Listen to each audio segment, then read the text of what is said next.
primeiro câncer surgiu em 2009, na minha filha mais velha, quando ela tinha 12 anos. É a Ana Carolina, a doutora médica, né? Então ela teve leucemia linfóide aguda aos 12 anos. E na época o Pedro, o irmão dela, tinha 10 anos e a Beatriz tinha 1 aninho de idade.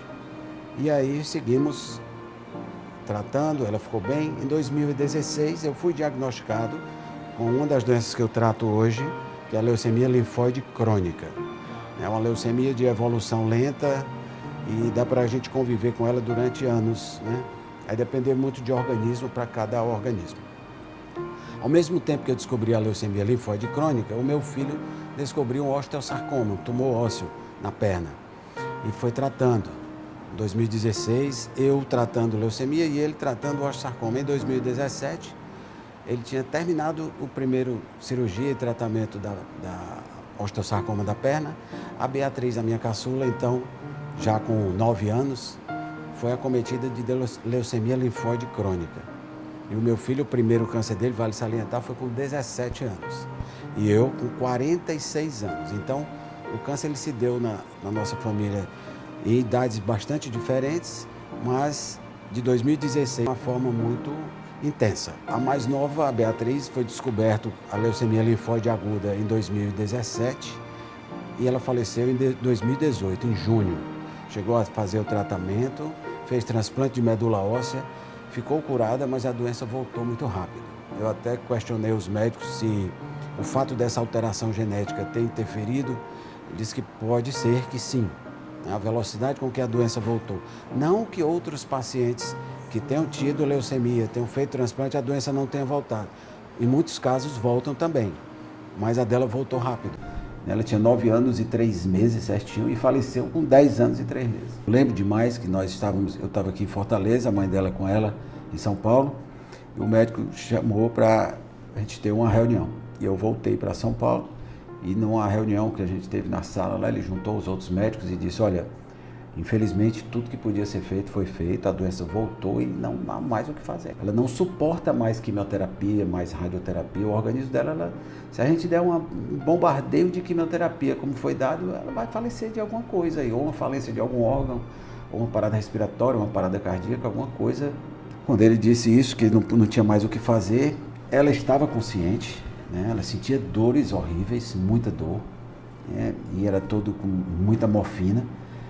E aí o doutor disse, nós vamos sedar para que ela não sinta dor, pelo menos para ela ficar sedada. Que é, vamos dizer assim, de uma forma mais usual, como se fosse um coma, né? Vamos deixá-la dormindo ali, adormecida.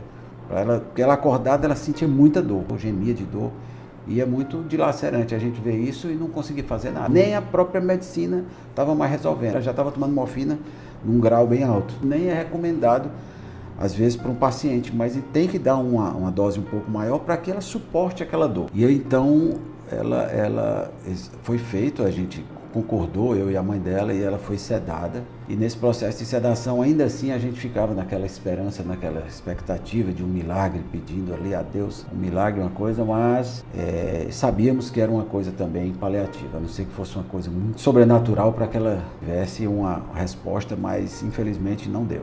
E aí, com uma semana de sedação, ela parou de respirar. Ela ficava respirando normal e parou de respirar. Se eu for fazer um paralelo com o Pedro, ele foi perdendo os movimentos até o ponto dele ficar estável ali, parado, e parou de respirar também. Os finalmente realmente foram bem dramáticos, bem dramáticos. O meu filho, ele teve o tratamento em 2016 da perna, como eu falei. Em 2017 teve uma pequena metástase no pulmão, tirou, foi pequena, pulmão em 2017. E em 2018 passou um período bem, em 2018 a Beatriz faleceu. E logo depois que ela faleceu, ele teve um terceiro episódio, ele teve na coluna torácica. Nós descobrimos e fomos tratar de imediato. E eu tratando a leucemia, Beatriz tinha falecido e ele tratando o câncer na coluna torácica. Então os dois tratando ao mesmo tempo. E a mais velha até então curada, tudo bem esse período. Tratou a coluna torácica, ficou bem em 2019, tudo certo. E nesse momento de 2019, até o meio do ano, todos nós três estávamos teoricamente estáveis. Eu com o diagnóstico, mas estava estável. E eles dois, o Pedro e a Ana Carolina, estavam totalmente curados. A Ana Carolina não tinha tido nada mais desde lá atrás, de 2009, e o Pedro tinha ficado bem da perna, do pulmão e da coluna. Logo em seguida, em 2019, em agosto, já estava fazendo faculdade, tudo certo, foi diagnosticado com um glioma, um tumor cerebral. O grau 3, ele vai até grau 4, o grau dele foi o 3. Tumor primário diferenciado no cérebro. Nós fizemos questão de colher essa informação para saber se era metástase, mas não. Ele passou 1 ano e 3 meses. Ele começou a tratar em agosto de 2019 e faleceu em novembro de 2020, na pandemia. Pouco depois do falecimento dele, em janeiro de 2020, eu tive o Covid gravíssimo. Esse Covid eu fiquei internado 41 dias na UTI, fiquei em coma 25 dias, fui entubado, traqueostomizado, cheguei a fazer várias transfusões de sangue, cheguei a fazer hemodiálise por 3 meses. Nessa época eu tinha perdido um filho, a Bia. A dor do luto da Bia, já tínhamos perdido a Bia. E eu me via naquela situação gravíssima, eu tinha perdido 1/3 do peso que eu estou hoje. Fiquei muito mal mesmo. E os médicos comentavam, né? Eu não podia falar, mas eu entendia já num determinado momento em que foi tirada a sedação, que eu estava gravíssimo e que tudo que eles podiam estar fazendo, que com certeza iria precisar de um milagre. E realmente aconteceu. Eu melhorei de uma forma surpreendente.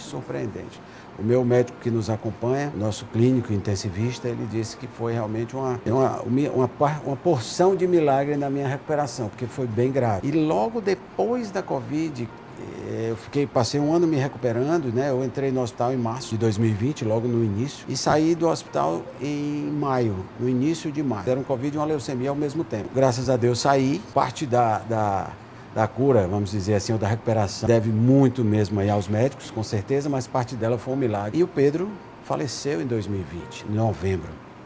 Inacreditavelmente, 2 meses depois que ele faleceu em novembro. Eu gostaria de avisar, infelizmente, o Pedrinho, nosso guerreiro, acabou de partir. Final de dezembro, 1 mês depois, em janeiro, descobri mais uma doença. Além da leucemia, eu descobri que parte dela tinha evoluído para um linfoma não Hodgkin, que é o que eu trato hoje, a doença inclusive mais grave do que a leucemia que eu já tinha. E tive que tratar. Então esse eu tive que fazer. Logo em janeiro de 21, depois do falecimento do Pedro, eu comecei a fazer as sessões de quimioterapia. E em junho, minha filha terminou medicina, e nós descobrimos, infelizmente, ela também um problema no cérebro. De setembro para outubro, um tumor maligno cerebral.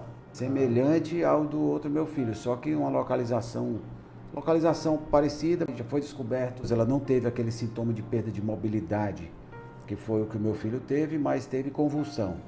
Então, na convulsão que ela teve, que chegou a ficar um pouco ali fora do ar, foi feito o exame e descobrimos. Ela acabou de formar, acabou de ser médica, foi uma surpresa que nos pegou, além da minha, que surgiu esse linfoma em janeiro. Nos primeiros meses, logo já começou, teve que parar para começar a tratar, né? Formou em São Paulo, onde ela foi morar. O grande sonho dela, estava noiva, queria ser mãe e tudo mais, enfim. Começou a tratar o glioma, igual do Pedro. Um outro câncer novo, não tinha nada a ver com a primeira doença que ela teve. E um intervalo de tempo longo, ela teve em 2009 e o outro veio surgir em 2021. Então ela começou a tratar e vinha bem. Nossa expectativa era muito boa porque inicialmente viu que não era de tão agressivo como foi o do Pedro. Então, é tanto que ela estava bem. No mês de abril, final de abril, início de maio, ela esteve em Fortaleza comigo, visitar um amigo que estava casando, veio para esse casamento, então estava bem. Só que de setembro, início de setembro até novembro, que foi o falecimento, a doença começou a não responder mais e foram feitas outras técnicas outras tentativas de medicações, quimioterapias diferentes, radioterapia, mas mesmo assim, complicado. Longos anos, de 2009 até agora, né? Em vão. A gente tem que alertar as pessoas para que procurem fazer exames rotineiros, porque há uma forma de prevenir logo no início. Estou aqui comunicando para vocês, infelizmente, o falecimento da minha filha Ana Carolina. Faleceu hoje de manhã, onde ela vinha fazendo um tratamento oncológico. Ela descansou, ela agora está nos braços de Deus, ao lado da irmãzinha Bia e do irmão Pedro. Existe um céu, existe um lugar maravilhoso que a gente vai encontrar. Pelo menos eu levo essa bandeira aí comigo, esse pensamento, essa forma de agir, de viver. Vai ter um reencontro. Se ele os levou, foi para evitar sofrimentos maiores. Aqui estou e vou continuar seguindo por eles. todos eles foram guerreiros até os seus últimos dias. Eu dizia, pai, é um dia de cada vez, é um dia de cada vez. Que a vida, ela vale a pena, que a vida, ela, embora nós tenhamos nossas dores, nossas perdas, ela vale a pena ser vivida e que a gente tem que viver, porque não sabemos o dia de amanhã.